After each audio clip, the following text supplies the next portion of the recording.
1. júla 2025 sa mení spôsob výpočtu mýta. Bude zavedená nová zložka – výpočet mýta na základe emisí CO2.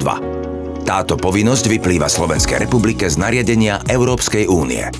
V praxi vstúpi do výpočtu mýta nový faktor, a to emisie CO2 produkované vozidlom. Vozidlá s maximálnou povolenou hmotnosťou nad 3,5 tony budú zaradené do jednotlivých emisných tried CO2 na základe viacerých parametrov. Európska únia stanovila 5 základných emisných tried CO2. Tieto triedy sú označené číslami 1 až 5, kde 1 znamená najhoršiu a 5 najlepšiu emisnú triedu CO2.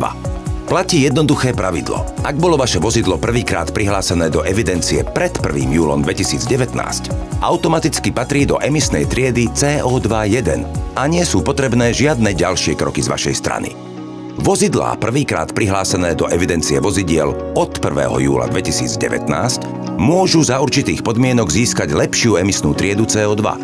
Ak bolo vaše vozidlo prvýkrát prihlásené do evidencie vozidiel od 1. júla 2019, overte si správnu emisnú triedu CO2 na zákazníckom portáli www.emito.sk/CO2. Nájdete tam jednoduchý návod a vyhľadávač emisnej triedy CO2.